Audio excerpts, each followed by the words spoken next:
Au cœur de l'Himalaya, là où la terre atteint le ciel, se trouve un royaume unique au monde. Le Népal. Un pays où les plaines tropicales cèdent la place à des collines tempérées, où ces collines s'élèvent inexorablement vers les sommets glacés des plus hautes montagnes du monde. Ici, dans cette nature sauvage et verticale, la nature orchestre son spectacle le plus spectaculaire en 4 actes distincts. Lorsque l'emprise glaciale de l'hiver transforme le paysage en un pays des merveilles et cristallins, la survie devient une forme d'art maîtrisée uniquement par les plus résilients.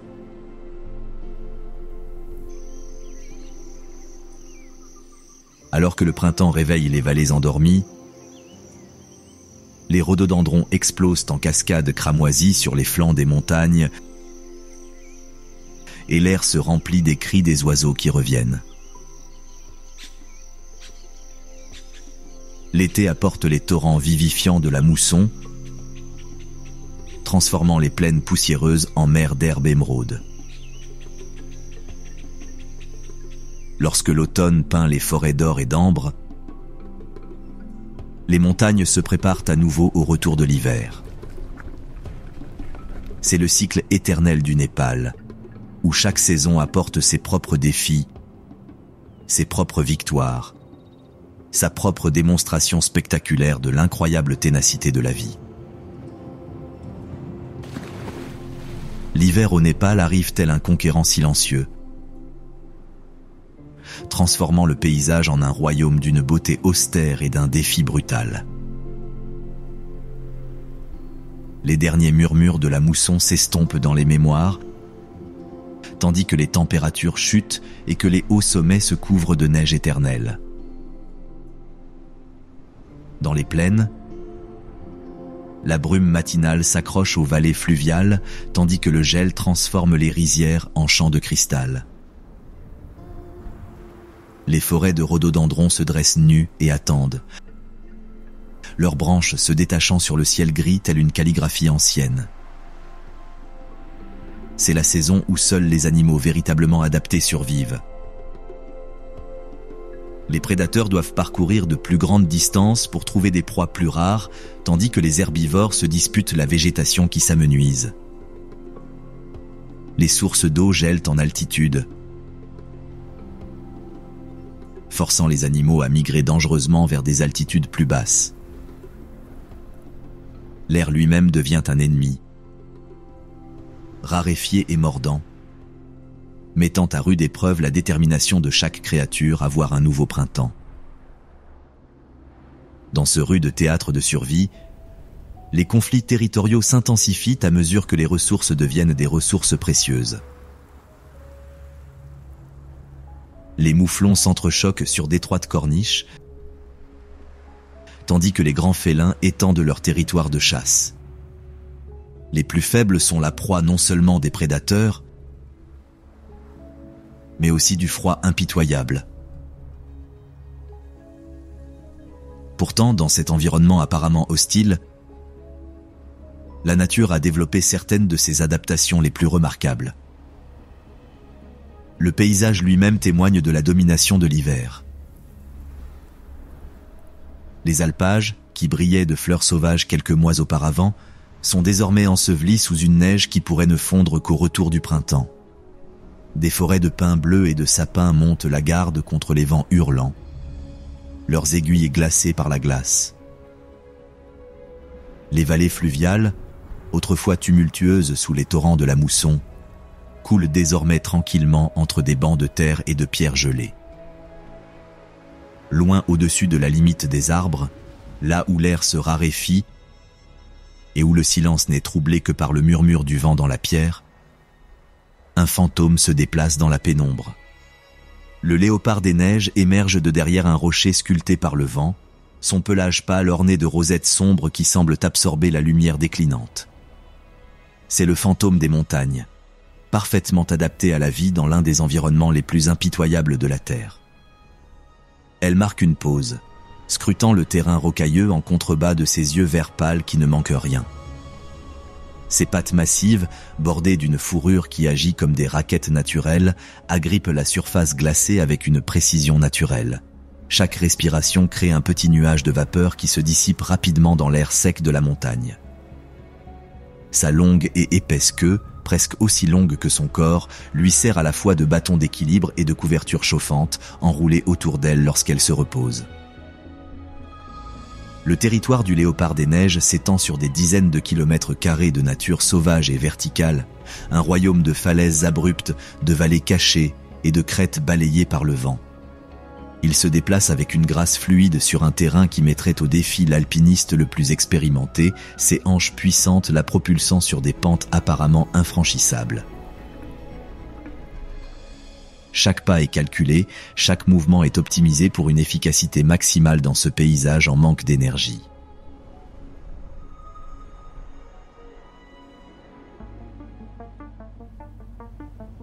Sa chasse commence sérieusement alors que l'obscurité s'épaissit. L'ouïe fine du léopard des neiges capte le bruit subtil des sabots sur la pierre, résonnant dans un ravin en contrebas. Sa proie, un petit troupeau de barrales, est descendue d'encore plus haut à la recherche de la végétation clairsemée qui pousse dans les poches rocailleuses à l'abri du vent. Elle entame sa descente, se déplaçant comme l'eau qui coule sur le terrain rocailleux, chaque mouvement de ses pattes étant réfléchi et silencieux. La panthère des neiges, à l'affût, incarne la patience même, poursuivant parfois sa proie pendant des heures sur les terrains les plus périlleux. Son épais pelage, composé d'un sous-poil dense sous de longs poils de garde, la protège des températures pouvant descendre jusqu'à moins 40 degrés. Les marques sombres autour de ses yeux réduisent l'éblouissement causé par la neige et la glace, tandis que ses larges fosses nasales réchauffent l'air glacial avant qu'il n'atteigne ses poumons.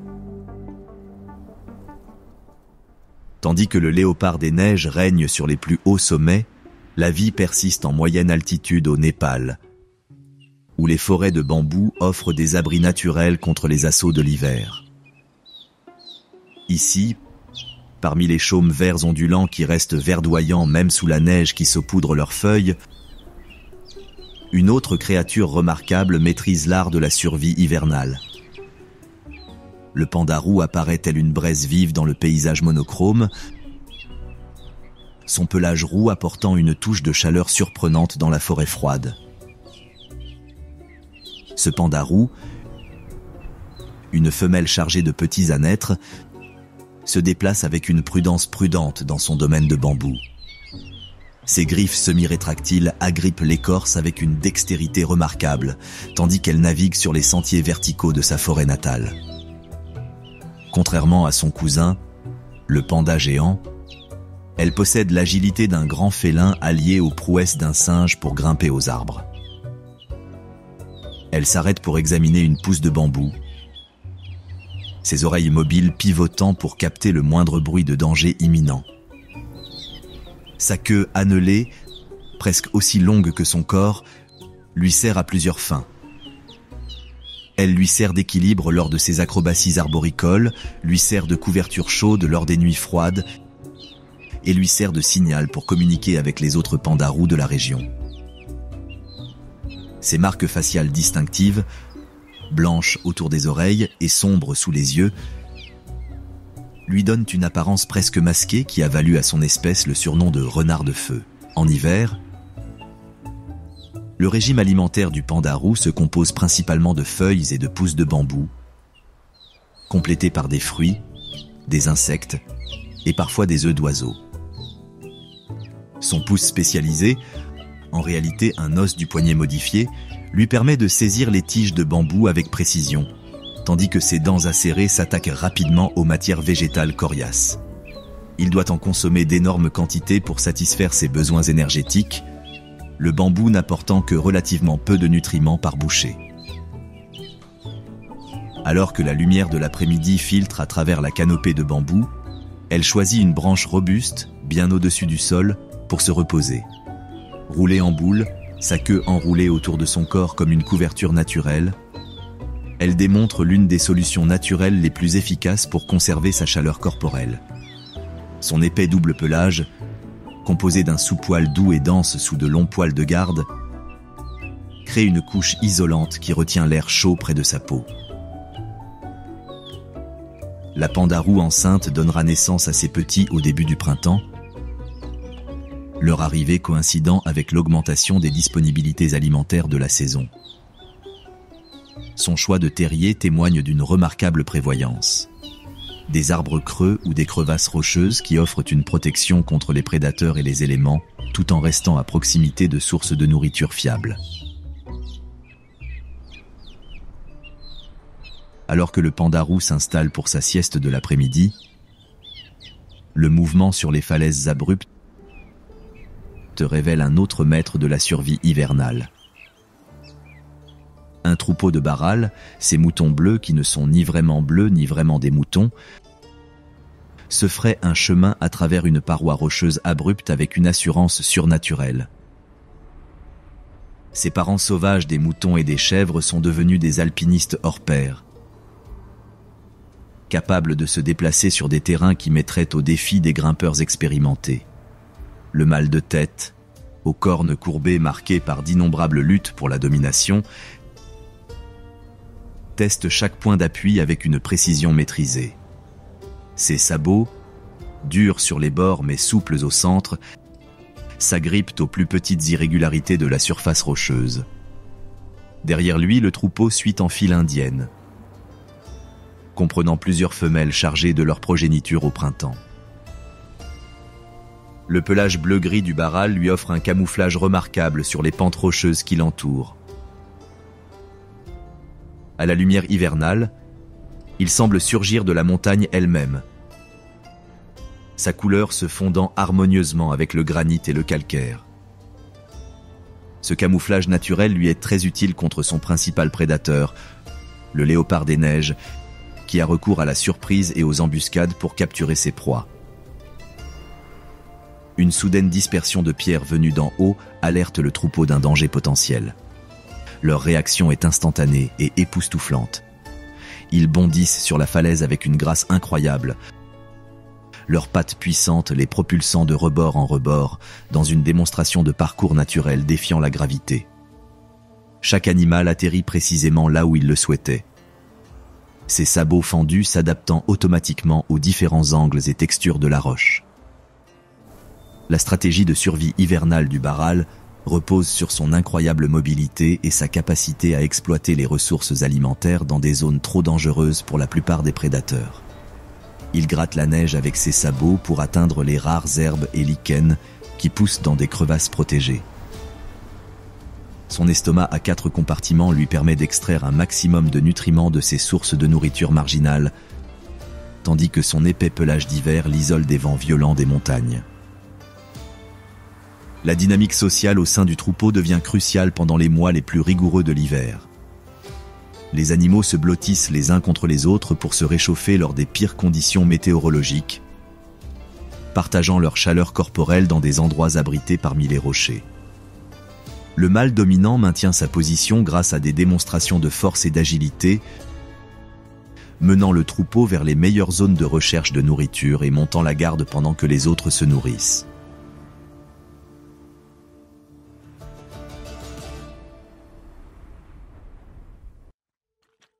Le loup tibétain émerge d'un abri parmi les rochers, son pelage gris pâle recouvert d'un épais sous-poil qui le protège des températures qui descendent régulièrement en dessous de zéro.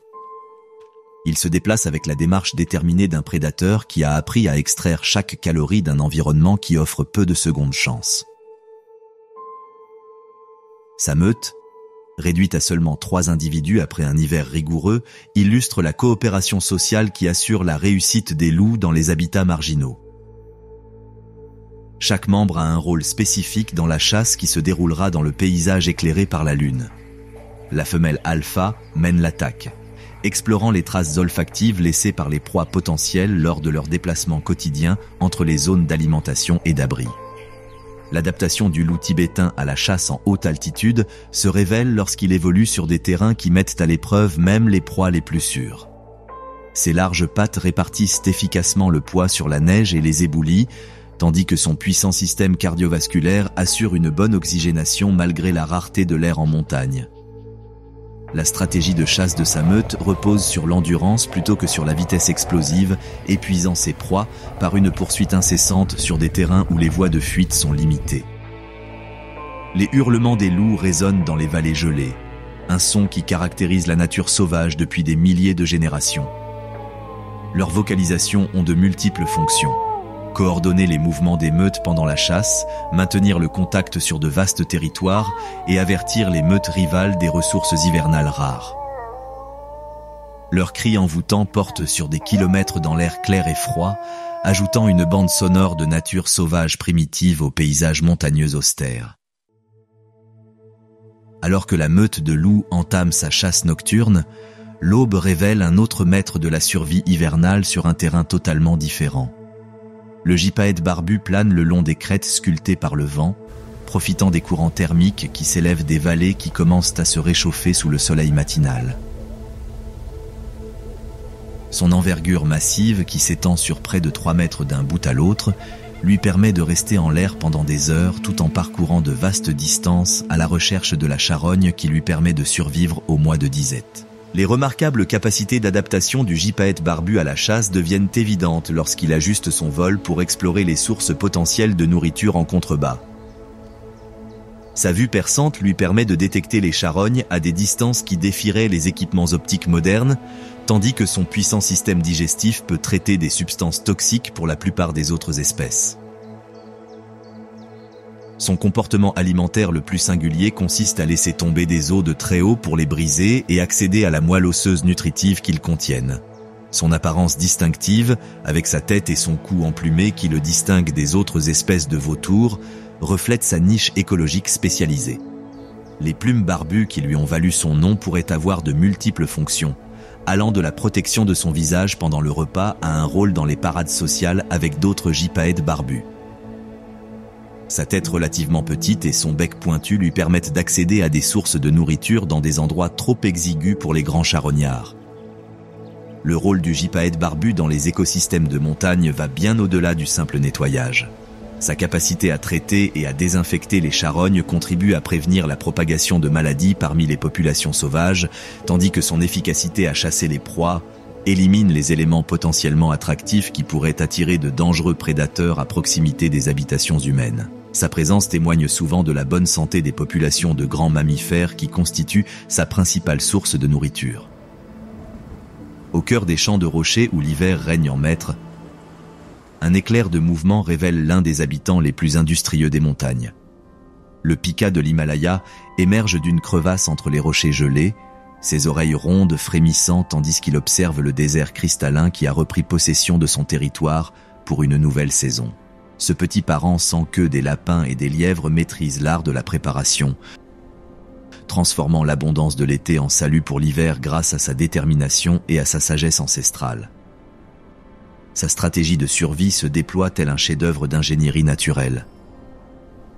Durant le bref été montagnard, elle a ramassé et séché la végétation avec une précision obsessionnelle, créant des tas de foin qui lui permettent désormais de survivre pendant des mois, alors que la nourriture fraîche devient introuvable. Ces réserves soigneusement construites, dissimulées sous des surplombs protecteurs et dans des crevasses rocheuses, représentent la différence entre la vie et la mort dans un environnement où les températures chutent bien en dessous des limites de survie pour la plupart des mammifères.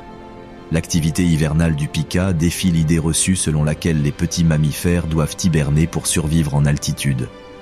Au contraire, il reste alerte et actif sous la neige, son épaisse fourrure et son métabolisme efficace lui permettant de s'aventurer même par temps très froid. Ses cris d'alarme distinctifs, des sifflements aigus qui traversent les pentes gelées, maintiennent le contact avec les pikas voisins et les avertissent de l'approche de prédateurs susceptibles de menacer ses ressources soigneusement amassées. Alors que l'emprise glaciale de l'hiver commence à faiblir, les premiers vents chauds portent la promesse d'un changement, faisant fondre la neige à basse altitude et réveillant les ruisseaux qui dormaient sous la couverture gelée de l'hiver. C'est la saison du retour et du renouveau. Les oiseaux qui ont fui vers des climats plus chauds pendant les mois rigoureux entament leur migration de retour, emplissant l'air de chants inédits depuis l'automne. Le printemps apporte son lot de défis et d'opportunités. les prédateurs émergent des privations hivernales pour trouver des proies vulnérables face aux exigences de la saison. Les mères, chargées de petits, doivent concilier leurs besoins nutritionnels avec les exigences imminentes de la mise bas et de l'alimentation. Les conflits territoriaux s'intensifient à mesure que les animaux reprennent possession de territoires qui auraient pu être abandonnés pendant les mois les plus rigoureux de l'hiver. Le paysage changeant révèle à parts égales les ravages de l'hiver et les promesses du printemps. Une nouvelle végétation pousse à travers un sol enrichi par la décomposition des feuilles mortes de l'automne dernier. Les cols de haute montagne, impraticables pendant des mois, commencent à se dégager, tandis que le réchauffement fait fondre la neige épaisse qui bloquait l'accès au pâturage d'été. Dans les forêts et les prairies de plaine, un drame différent se déroule lorsque l'écosystème se réveille de sa dormance hivernale. Alors que la forêt s'éveille de sa torpeur hivernale, une traînée dorée traverse la canopée naissante avec une grâce féline. La martre à gorge jaune bondit le long d'une branche épaisse avec l'assurance d'un animal aussi à l'aise dans les arbres que sur le sol, sa fourrure dorée et éclatante captant la lumière tachetée du soleil qui filtre à travers les feuilles bourgeonnantes. La tache jaune caractéristique de sa gorge, qui donne son nom à son espèce, scintille comme un rayon de soleil capturé sur son riche pelage brun. Son émergence de sa tanière hivernale marque le début de la saison de chasse la plus active du printemps.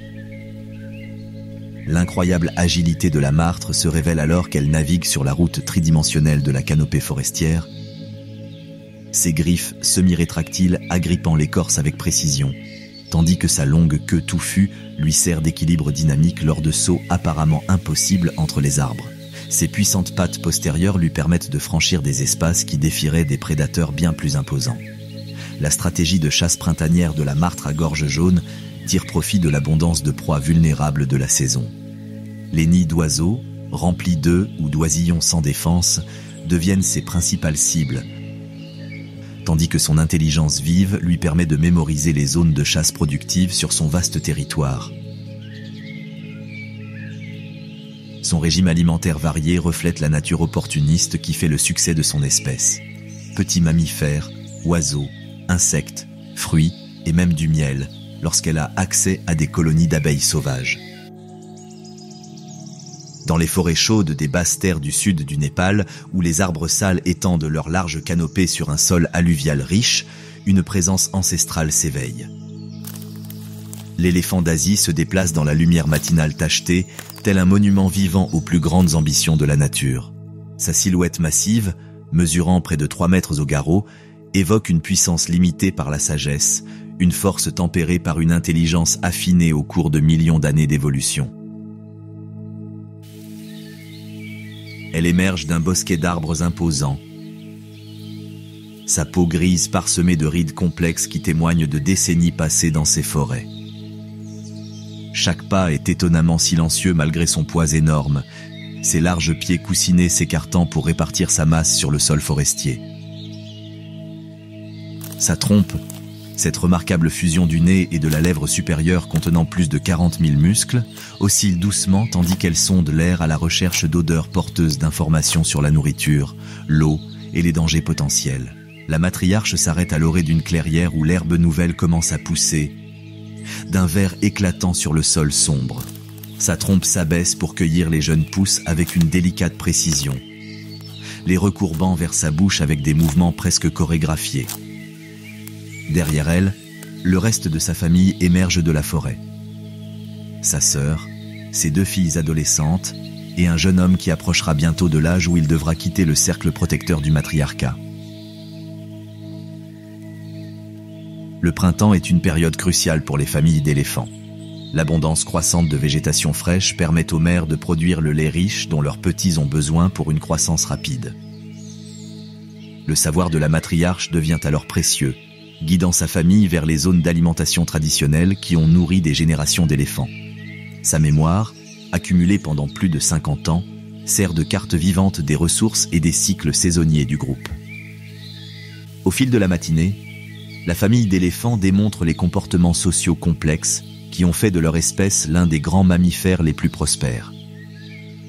Ils communiquent par une gamme variée de vocalisations, allant des grondements graves pouvant parcourir des kilomètres aux cris de trompette exprimant l'excitation ou l'inquiétude. Leurs trompes leur servent de mains, d'outils et de moyens de communication. Les caresses et les attouchements sont autant de démonstrations d'affection qui renforcent les liens qui unissent la famille. Le rôle de l'éléphant d'Asie dans l'écosystème népalais va bien au-delà de son impressionnante présence physique. En se nourrissant, il crée des ouvertures dans la canopée forestière qui permettent à la lumière d'atteindre les plantes plus petites. Ces excréments, riches en nutriments et contenant des graines non digérées, servent d'engrais et dispersent les espèces végétales à travers le paysage. Les sentiers qu'ils tracent à travers la forêt dense deviennent des autoroutes empruntées par d'innombrables autres espèces. Tandis que la famille d'éléphants poursuit sa progression méthodique à travers les forêts de plaine, une autre présence sillonne les forêts de moyenne altitude avec des intentions totalement différentes. L'ours noir de l'Himalaya émerge de sa tanière hivernale au milieu des rochers, son épais pelage noir témoignant de mois de sommeil. Sa fourrure crème caractéristique en forme de V sur sa poitrine capte la lumière filtrée du soleil tandis qu'il se déplace à travers la forêt de rhododendrons avec une grâce surprenante pour un animal aussi puissant. La sortie d'hibernation de l'ours marque l'une des transitions les plus spectaculaires du printemps. Pendant près de 6 mois, son corps a survécu grâce à ses réserves de graisse, tandis que son métabolisme était réduit à une fraction de sa normale. Aujourd'hui, réveillé par la hausse des températures et l'irrésistible odeur de la végétation naissante, il doit relever le défi de reconstituer ses forces et sa masse corporelle avant le début du prochain cycle hivernal. Sa priorité absolue est l'eau, et il suit un sentier ancestral menant à un ruisseau de montagne gonflé par la fonte des neiges. Ses puissantes griffes, parfaitement adaptées à l'escalade et au creusement, laissent des traces profondes dans la terre meuble tandis qu'il se faufile sur le terrain escarpé. Sa démarche paraît chancelante et disgracieuse, mais il se déplace avec une rapidité trompeuse sur un terrain qui défierait bien d'autres animaux d'apparence plus gracieuse. Au bord du ruisseau, il démontre l'adaptabilité qui a permis à son espèce de prospérer dans une vaste gamme d'habitats asiatiques. Dressé sur ses pattes arrière, il scrute la forêt environnante avec une intelligence aiguë, son ouïe et son odorat excellent compensant une vue relativement faible. Satisfait de ne pas être menacé, il se met à 4 pattes et s'attelle sérieusement à refaire le plein d'énergie de son corps épuisé. Le régime printanier de l'ours noir de l'Himalaya reflète sa nature opportuniste. Il arrache l'écorce des arbres pour atteindre la couche nutritive du cambium, ses puissantes mâchoires s'attaquant rapidement à l'écorce externe, même la plus dure. Ses griffes, véritables outils de précision, extraient délicatement les insectes des bûches en décomposition et renversent les pierres pour révéler les larves cachées. Lorsqu'il découvre une touffe de fougères naissante, son alimentation devient presque délicate, ses pattes massives sélectionnant avec soin les frondes les plus tendres. La conscience territoriale de cet ours se manifeste lorsqu'il se nourrit. Il s'arrête régulièrement pour marquer les arbres de son odeur, se redressant pour atteindre le plus haut possible avant de frotter son dos contre l'écorce. Ces marqueurs olfactifs signalent sa présence aux autres ours des environs, établissant ainsi des limites territoriales qui contribueront à prévenir les confrontations dangereuses pendant les mois de compétition à venir. Alors que l'ours s'installe dans sa routine printanière, ses déplacements dans les zones humides de plaine révèlent une autre réussite remarquable du Népal. Le rhinocéros a une corne patauge dans la brume matinale qui s'élève des marais en train de se réchauffer, sa silhouette imposante créant de douces ondulations sur l'eau calme. Il représente l'une des plus grandes victoires de la conservation, une espèce sauvée de l'extinction grâce à des efforts de protection soutenus. Le rhinocéros évolue avec une grâce surprenante dans son environnement aquatique, ses larges pattes écartées l'empêchant de s'enfoncer dans la vase. Sa corne unique, en réalité un poil comprimé plutôt qu'un os, capte la lumière du petit matin tandis qu'il lève la tête pour scruter le danger. Cette corne a de multiples fonctions. Elle permet de percer la végétation dense, elle est une arme contre les prédateurs ou les rivaux, et elle est un symbole de pouvoir au sein de la société rhinocéros. Sa peau blindée, d'apparence presque médiévale avec ses plaques et plis protecteurs, est en réalité constituée d'une seule couche de peau qui s'est épaissie et durcie au fil de l'évolution. La segmentation apparente de la peau a une fonction pratique. Elle permet une flexibilité au niveau des articulations tout en offrant une protection maximale du torse et des flancs. Les petits oiseaux, pique-bœufs et aigrettes, entretiennent une relation symbiotique avec le rhinocéros, se nourrissant de parasites tout en servant de système d'alerte précoce pour les menaces imminentes. Le milieu humide soutient le rhinocéros de multiples façons lors du renouveau printanier.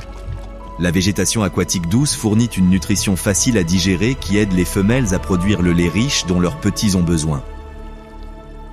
L'eau elle-même protège des insectes piqueurs et contribue à réguler la température corporelle lorsque le temps se réchauffe et s'approche des chaleurs estivales. Le substrat boueux permet au rhinocéros de se vautrer, recouvrant sa peau d'une couche protectrice qui lui sert à la fois de protection solaire et de répulsif contre les insectes. La saison des amours printanières entraîne des changements radicaux dans le comportement des rhinocéros. Les mâles deviennent de plus en plus territoriaux, marquant leur territoire par des amas d'excréments qui signalent leur présence et leur statut aux autres rhinocéros de la région. Leur vocalisation, allant des grognements profonds aux sifflements, traverse les zones humides tandis qu'ils recherchent des femelles réceptives et éloignent les mâles concurrents.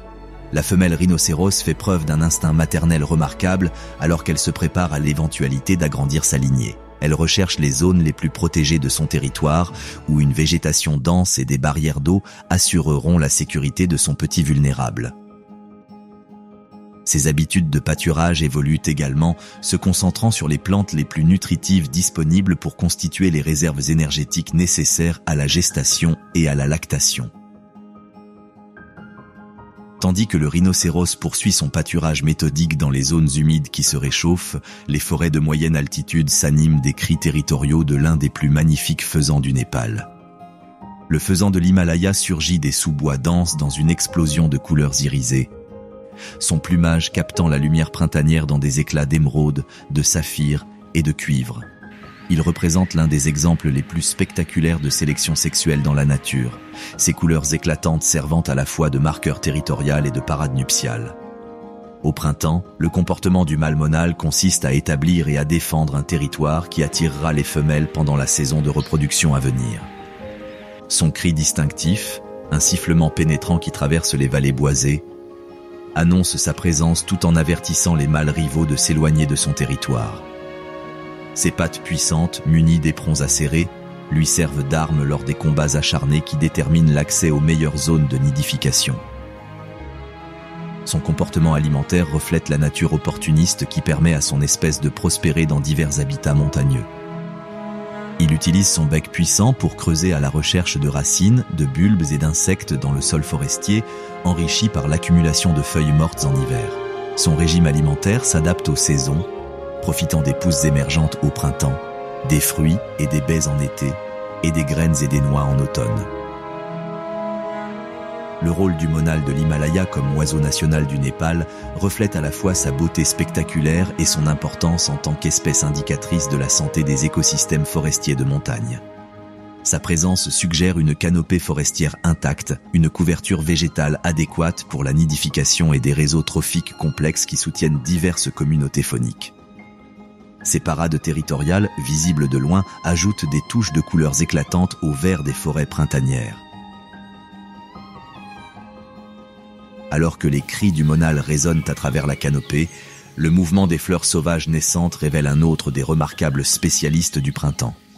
Le suimanga à joues rubis plane au-dessus d'une fleur de rhododendron, sa gorge irisée captant la lumière du soleil tel un petit bijou tandis qu'il sonde le nectar avec son bec courbé et spécialisé. Elle représente la parfaite coévolution entre les plantes à fleurs et leurs pollinisateurs, son comportement alimentaire étant essentiel au succès reproductif de la spectaculaire flore des montagnes du Népal. La stratégie alimentaire du suimanga exige une précision et une gestion de l'énergie incroyables. Ses battements d'ailes rapides, presque invisibles à l'œil nu, lui permettent de planer au-dessus des fleurs, tandis que sa langue tubulaire s'enfonce profondément dans les tubes de la corolle pour atteindre les réserves de nectar cachées. Sa légèreté, moins de 10 grammes, lui permet ce mode d'alimentation énergivore, tandis que sa mémoire remarquable lui permet de maintenir des cartes détaillées des parcelles de fleurs productives sur son territoire. Son habileté à construire son nid témoigne d'un savoir-faire technique qui rivalise avec celui de n'importe quel architecte humain. À l'aide de soies d'araignée, de duvet végétal et de mousse soigneusement sélectionnée, elle construit un nid suspendu qui protège des prédateurs et isole ses œufs des caprices du printemps. L'entrée du nid, située sur le côté et dotée d'un petit toit en surplomb, protège l'intérieur de la pluie tout en permettant un accès facile aux parents. Le rôle du suimanga à joues rubis dans les écosystèmes de montagne va bien au-delà de ses besoins individuels de survie. Ces services de pollinisation assurent le succès reproducteur de dizaines d'espèces végétales, dont beaucoup dépendent entièrement des suimangas pour les échanges génétiques entre populations très dispersées. Ces préférences alimentaires, qui changent tout au long de la floraison, contribuent à maintenir la diversité de la flore de montagne en empêchant une seule espèce végétale de monopoliser l'attention des pollinisateurs. L'été arrive au Népal avec le drame de la mousson, transformant le paysage en un royaume d'abondance écrasante et de beauté inquiétante. La chaleur pré-mousson atteint une intensité presque insupportable avant que les premiers nuages ne s'amassent à l'horizon sud, chargés de l'humidité nécessaire à la vie tout au long d'un nouveau cycle annuel. Lorsque les pluies arrivent enfin, elles déferlent avec une fureur tropicale, transformant les lits de rivières asséchés en torrents et les plaines poussiéreuses en mer d'herbes émeraudes. C'est la saison où la biodiversité du Népal atteint son apogée. Les forêts de plaine se transforment en murs de verdure quasi impénétrables, où chaque niche disponible abrite une forme de vie. Les insectes grouillent en nuages si denses qu'ils obscurcissent l'air, fournissant de la nourriture à d'innombrables oiseaux, chauves-souris et petits mammifères. L'air lui-même semble vibrer de vie, les températures et l'humidité créant des conditions de serre qui accélèrent tous les processus biologiques. La mousson est source d'opportunités et de dangers. Des rivières qui serpentaient paisiblement dans leur lit se transforment en torrents impétueux, capables de remodeler le paysage du jour au lendemain. Les inondations peuvent détruire des territoires mis des générations à se constituer, tandis que les coulées de boue refaçonnent des collines entières en quelques minutes. Pourtant, ces mêmes forces dispersent des sédiments fertiles dans les plaines inondables et créent les conditions nécessaires à l'explosion de vie qui caractérise l'été népalais. La prédation s'intensifie pendant l'abondance estivale, car les proies se multiplient rapidement face à des ressources alimentaires illimitées. La végétation dense offre un abri idéal aux prédateurs embusqués, tandis que les herbivores doivent rester constamment vigilants malgré les distractions liées à l'alimentation et à l'élevage des jeunes. La forêt elle-même devient un champ de bataille tridimensionnel complexe où chaque arbre, chaque ombre, chaque bruissement de feuilles peut cacher une opportunité ou un danger. Dans les jungles torrides du Térail, où les arbres centenaires drapés de lianes créent une cathédrale d'ombre verdoyante, le prédateur ultime se prépare à la chasse. La température et l'humidité ont transformé la forêt en une serre naturelle, où chaque surface suinte de condensation et où l'air lui-même semble si épais qu'on pourrait le boire. Dans ce paysage primitif, une ombre se déplace avec une grâce fluide entre les contreforts massifs d'arbres imposants. Le tigre du Bengale émerge de derrière un rideau de lianes suspendues, son pelage orange marqué de rayures noires qui semblent absorber et diffuser simultanément la lumière. Incarnation parfaite de l'évolution prédatrice, il allie une force massive à une furtivité surprenante dans un corps pesant près de 200 kilos. Ses yeux ambrés scrutent le sol de la jungle devant eux, ne manquant rien dans leur surveillance systématique de son domaine. Chaque pose de pattes coussinées est calculée pour minimiser le bruit, ses griffes rétractables agrippant la terre meuble et les feuilles mortes sans créer le grincement caractéristique qui pourrait alerter une proie potentielle. Ses épaules musclées se contractent et se relâchent à chaque pas, conservant soigneusement sa puissance jusqu'au moment où une vitesse explosive devient nécessaire. La tigresse s'enfonce plus profondément dans son territoire, suivant les pistes empruntées par d'innombrables générations d'animaux de la forêt. Son ouïe fine capte chaque son. Le barrissement lointain d'un éléphant, l'aboiement d'un cerf tacheté, le bruit d'un poisson sautant dans un ruisseau voisin. Ces marques territoriales, des marqueurs olfactifs gravés dans l'écorce des arbres et régulièrement rafraîchis, rappellent à tous les autres habitants de la forêt que cette partie de la jungle appartient à l'une des machines à tuer les plus efficaces de la nature. L'abondance estivale a enrichi son territoire de proie, mais elle a aussi accru la concurrence. Ses propres petits, presque adultes, auront bientôt besoin de leur propre territoire, tandis que les tigres voisins sondent les limites de son domaine à la recherche de signes de faiblesse ou d'opportunité. La végétation dense de la mousson offre un excellent abri pour la chasse, mais elle dissimule aussi les déplacements des espèces proies qui ont appris à exploiter les mêmes conditions environnementales pour leur propre protection. Alors que les nuages d'orage de l'après-midi s'accumulent au-dessus de sa tête, la tigresse fait preuve de la patience qui fait la réussite de son espèce. Elle s'installe dans un abri naturel créé par des troncs d'arbres tombés et un sous-bois dense, le long d'un sentier qui montre des traces récentes de passage de cerfs sans barre. Sa respiration ralentit et s'approfondit tandis qu'elle entre dans un état méditatif qui lui permet de rester immobile pendant des heures, prête à passer à l'action. Le rôle du tigre en tant que prédateur au sommet de la chaîne alimentaire va bien au-delà de ses succès de chasse immédiats. Sa présence influence le comportement de chaque herbivore sur son territoire, créant ce que les écologistes appellent un paysage de peur qui prévient le surpâturage et maintient l'équilibre fragile entre les communautés végétales et animales. Même lorsqu'il ne chasse pas activement, sa présence potentielle influence l'alimentation des cerfs, la façon dont les singes se déplacent dans la canopée et l'arrivée des petits prédateurs dans les zones ouvertes. Bien au-dessus de la patiente vigilance du tigre, un autre prédateur hors pair sillonne les autoroutes tridimensionnelles de la forêt avec des habiletés différentes, mais tout aussi impressionnantes. La panthère nébuleuse se déplace dans la canopée tel un funambule à quatre pattes. Ses marques distinctives, en forme de nuages, semblant se déplacer et s'écouler tandis que la lumière du soleil filtre à travers le plafond vert. Elle représente la réponse de l'évolution à la chasse arboricole, parfaitement adaptée à la vie dans les arbres, où de nombreuses espèces de proies cherchent refuge contre les prédateurs terrestres. Ces remarquables adaptations à la vie arboricole se manifestent à chaque mouvement. Ses chevilles, capables de pivoter de près de 180 degrés, lui permettent de descendre des troncs d'arbres la tête la première en toute confiance.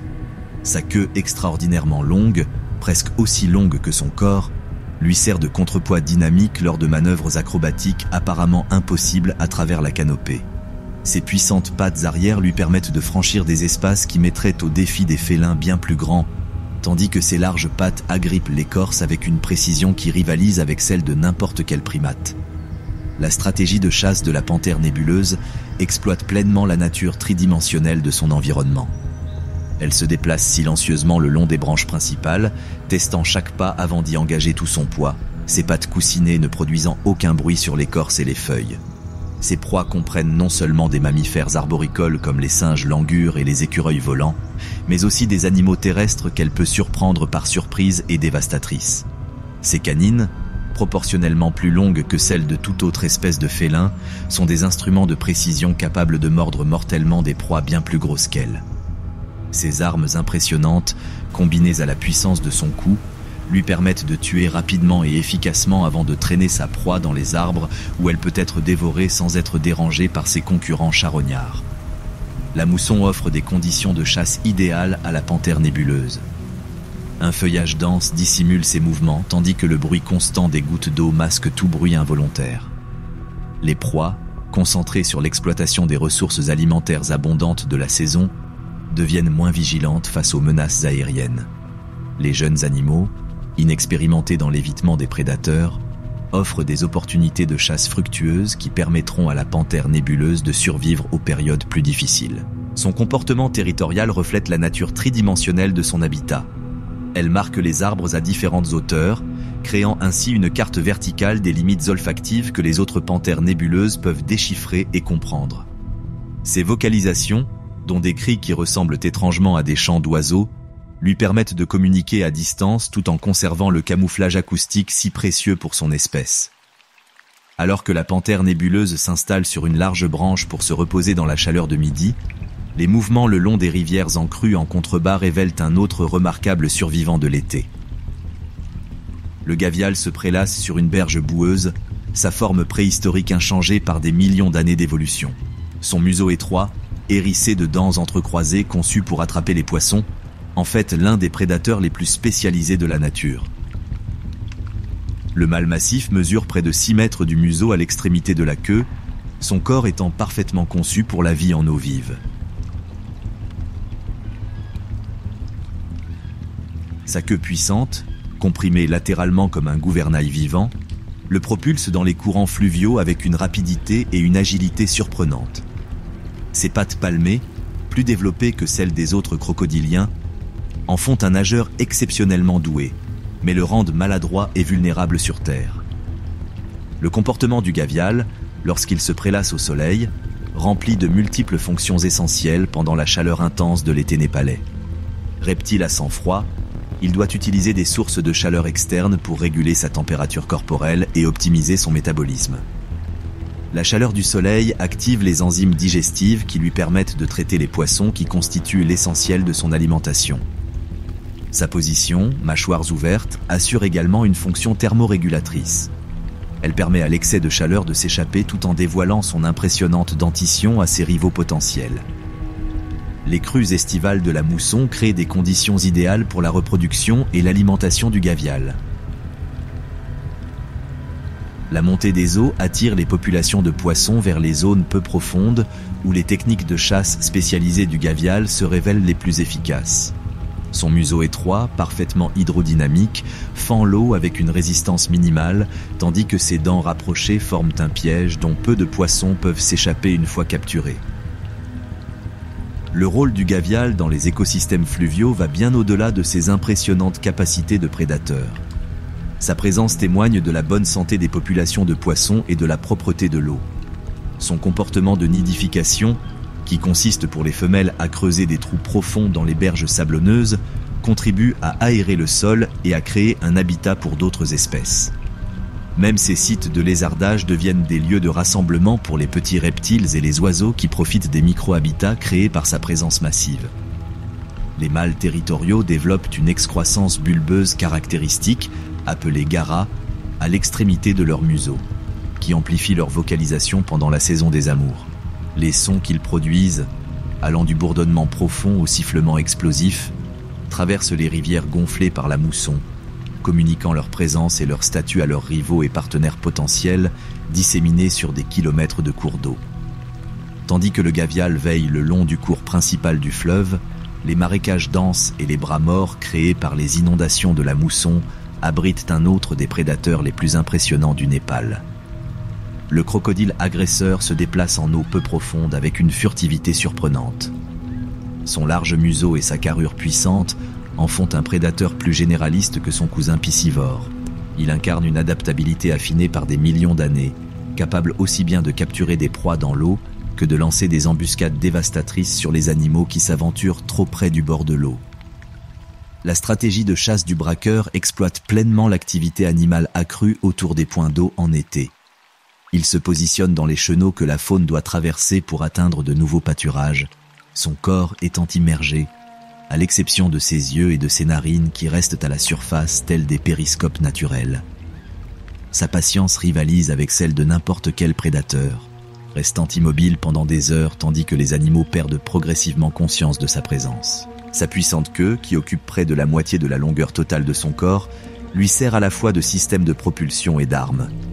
Dans l'eau, les mouvements ondulatoires de cet appendice musculaire peuvent générer une vitesse surprenante lors de la poursuite de proies ou de rivaux. Sur Terre, cette même queue se transforme en une formidable massue capable de renverser de gros animaux et de les jeter dans l'eau, où les avantages du crocodile deviennent écrasants. Le rôle du crocodile agresseur dans les écosystèmes aquatiques va au-delà de son impact prédateur immédiat. Sa présence contribue à réguler les populations de poissons, empêchant une seule espèce de submerger les réseaux trophiques aquatiques. Son comportement de nidification, qui consiste à construire de grands monticules de végétation et de boue, crée des microsites surélevés qui offrent refuge aux petits animaux en période de crue. Même ces conflits territoriaux, qui impliquent d'impressionnantes démonstrations de force et d'endurance, contribuent à maintenir un espacement qui prévient la surexploitation des ressources aquatiques limitées. Alors que l'agresseur s'installe patiemment en embuscade, la canopée s'anime sous les spectaculaires parades aériennes de l'un des plus magnifiques rapaces d'Asie. Le serpentaire huppé tourne au-dessus des arbres naissants, sa crête distinctive dressée en signe de domination territoriale. Ses ailes puissantes, conçues pour l'envol plutôt que pour la vitesse, le portent sans effort au-dessus de la mer verdoyante de la forêt nourrie par la mousson, à la recherche des serpents et des lézards qui constituent l'essentiel de son régime alimentaire spécialisé. La technique de chasse du serpentaire témoigne d'une remarquable adaptation à la vie en forêt tropicale dense. Contrairement aux rapaces qui chassent en rase campagne, il a développé la capacité de repérer ses proies à travers les ouvertures de la canopée, utilisant sa vision perçante pour détecter les mouvements sur le sol, loin en dessous. Ces spectaculaires plongées à travers plusieurs strates de végétation exigent une précision et un timing exceptionnels pour éviter les collisions avec les branches et les lianes. Son cri distinctif, un sifflement puissant et perçant qui traverse la forêt, a de multiples fonctions au plus fort de la saison de reproduction estivale. Ces vocalisations contribuent à maintenir les liens du couple avec sa partenaire tout en avertissant les aigles concurrents de s'éloigner de son territoire. Ces parades aériennes, avec leurs descentes spectaculaires et leurs spirales au-dessus de la canopée, servent à la fois de parade nuptiale et de signalement territorial visible par les autres rapaces dans de vastes zones forestières. Le rôle du serpentaire huppé en tant que prédateur spécialisé de reptiles le rend particulièrement important pour contrôler les populations de serpents qui pourraient autrement constituer une menace pour les oiseaux terrestres et les petits mammifères. Son immunité à de nombreux venins de serpents, combinée à la puissance de ses serres et de son bec, lui permet de capturer des espèces que peu d'autres prédateurs osent s'attaquer. Sa présence est souvent le signe de populations saines de reptiles et d'amphibiens qui constituent la base des réseaux trophiques des forêts tropicales. Dans les sous-bois fumants de la forêt, une présence ancestrale se déplace avec une patience liquide. Le python des rochers indiens émerge d'une végétation dense, ses énormes anneaux ondulant sous la force musculaire tandis qu'il évolue sur un terrain rendu périlleux par l'abondance d'eau estivale. Sa peau aux motifs délicats, bruns et dorés, offre un camouflage parfait parmi les troncs tombés et les ombres tachetées.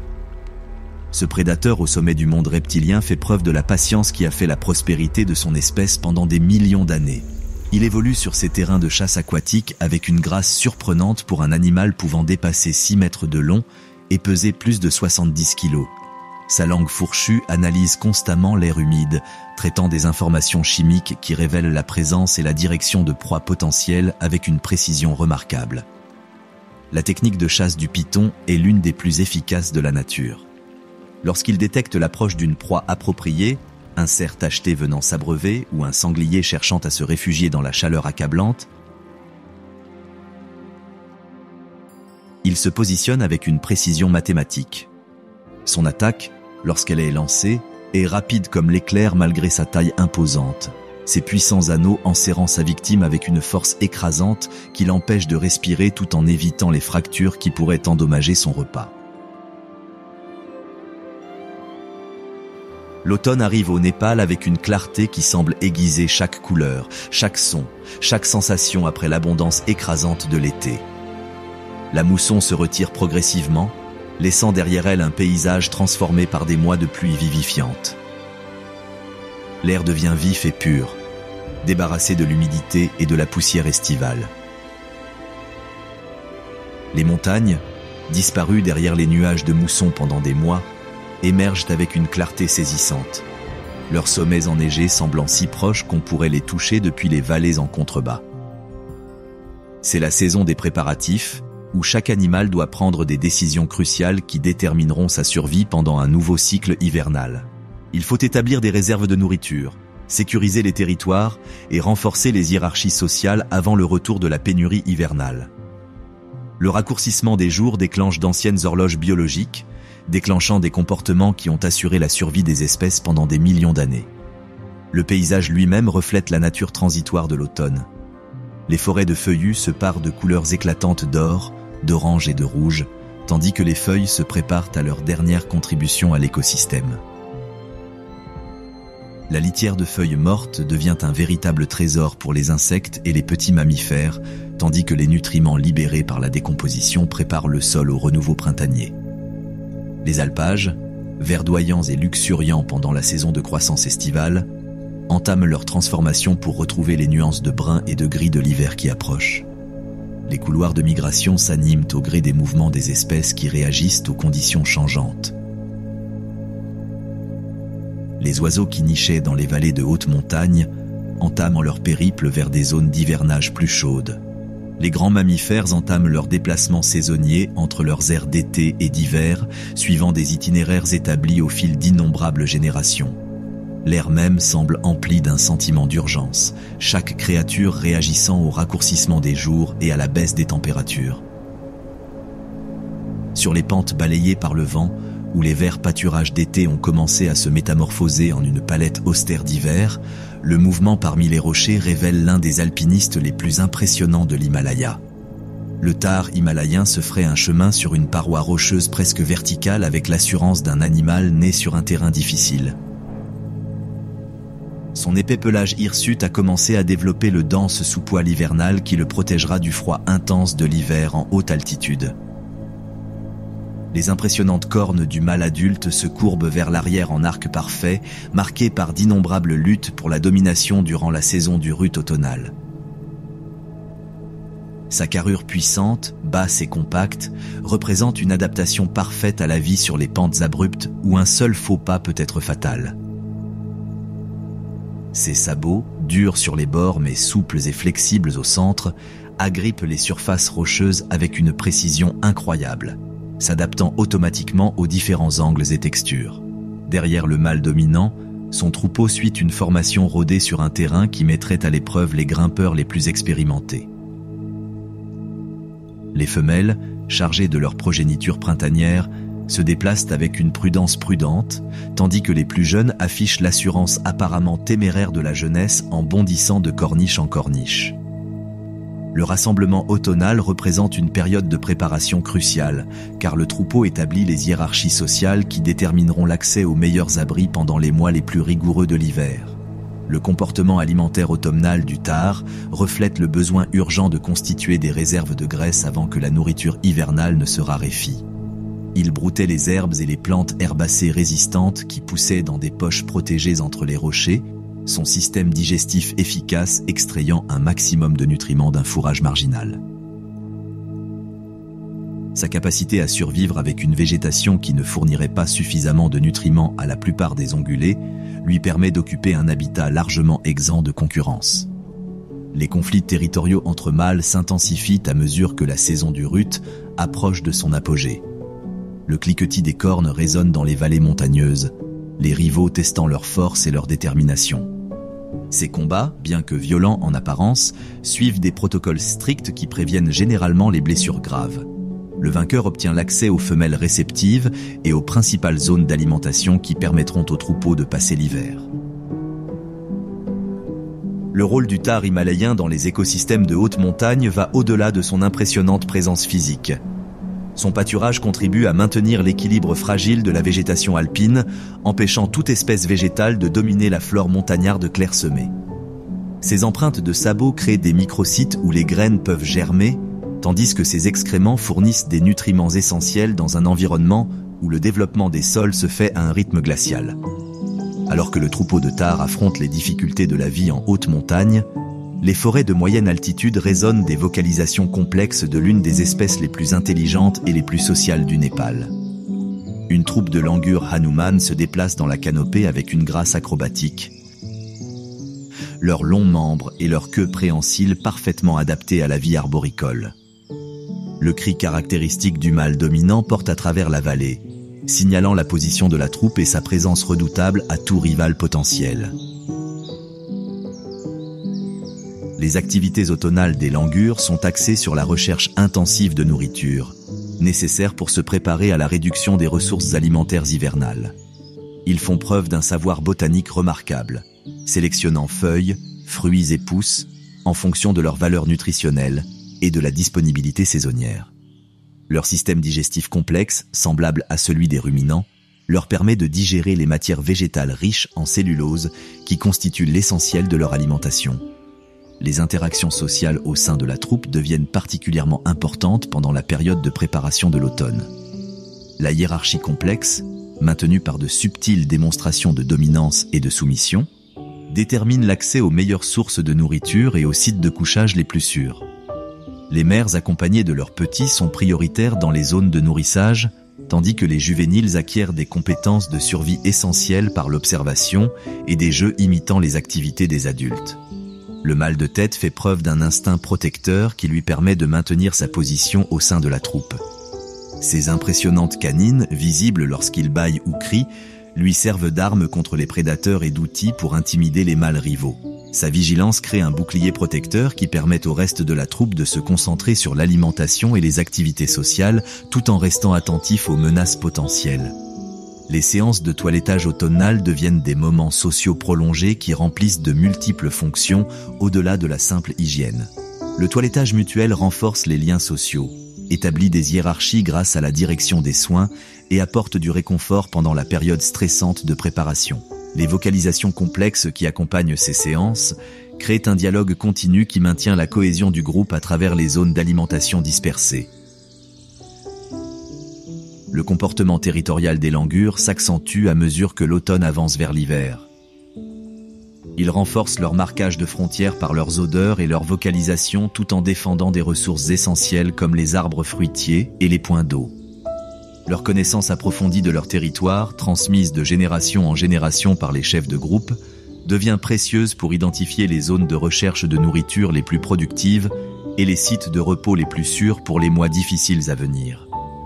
Tandis que la troupe de langurs poursuit ses bruyantes interactions sociales dans la canopée, un drame bien plus secret se déroule dans les sous-bois ombragés.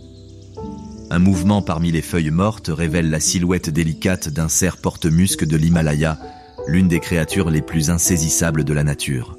Le petit mâle, mesurant à peine 60 cm au garrot, avance dans la forêt d'un pas si léger qu'il perturbe à peine le tapis de feuilles d'automne sous ses sabots. Son absence de bois le distingue de l'une des familles de cervidés les plus primitives au monde, mais ses canines proéminentes qui dépassent de sa mâchoire supérieure telles de petites défenses le distinguent.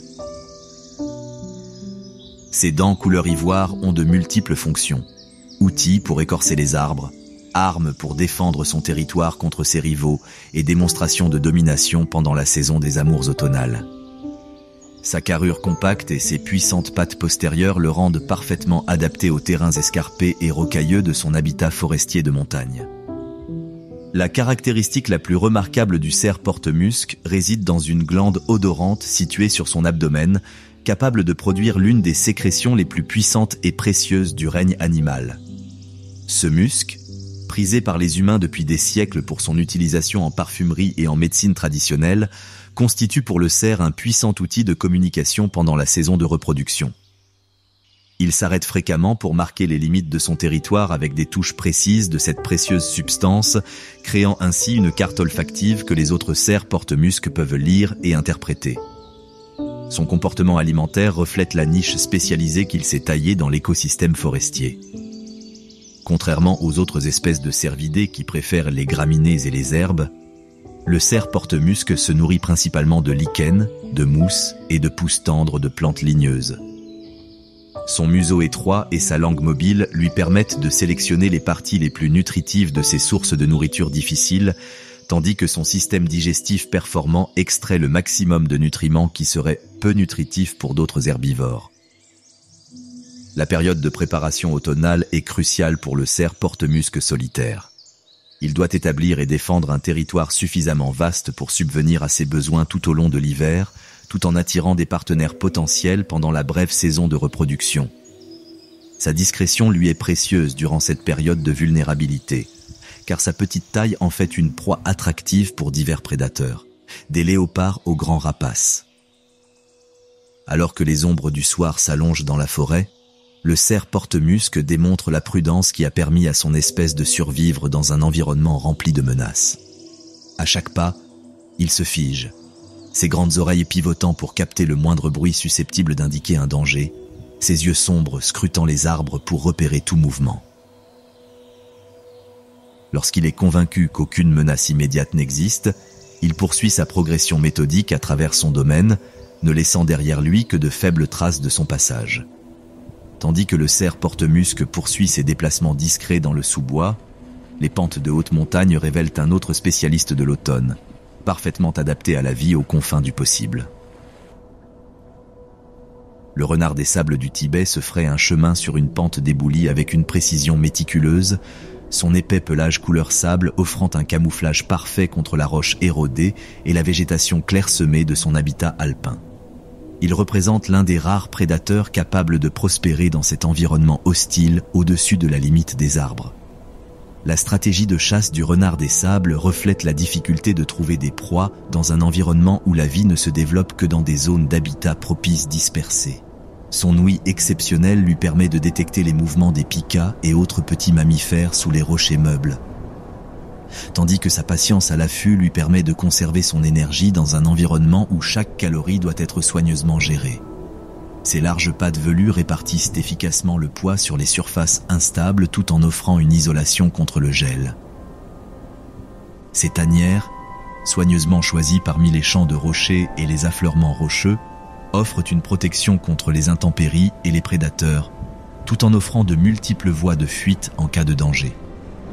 Les tunnels d'entrée, qui s'enfoncent souvent sur plusieurs mètres dans les crevasses rocheuses, maintiennent une température stable, même lorsque les conditions de surface deviennent extrêmes. Ces marques territoriales, stratégiquement placées sur des rochers et des crêtes proéminents, signalent sa présence à travers de vastes étendues de paysages apparemment vides. Le rôle du renard des sables du Tibet dans les écosystèmes de haute altitude va au-delà de son impact prédateur immédiat. Sa chasse contribue à réguler les populations de petits mammifères qui, autrement, risqueraient de surpâturer la végétation alpine clairsemée. Son comportement de charognard, exploitant les charognes laissées par de plus grands prédateurs ou des animaux victimes des intempéries, contribue au recyclage des nutriments dans un environnement où la décomposition est lente en raison des basses températures et du faible taux d'oxygène. Alors que le renard des sables s'installe dans son terrier rocheux pour la nuit qui approche, les mouvements dans les forêts de la vallée en contrebas révèlent un autre spécialiste de l'automne dont la survie repose sur des stratégies totalement différentes. Le cerf aboyeur avance délicatement à travers les feuilles mortes, son pelage brun-roux se fondant parfaitement dans les couleurs automnales qui l'entourent. Il s'arrête fréquemment pour tâter l'air à la recherche d'odeurs susceptibles d'indiquer un danger, ses grandes oreilles s'adaptant constamment pour capter les sons provenant de toutes les directions.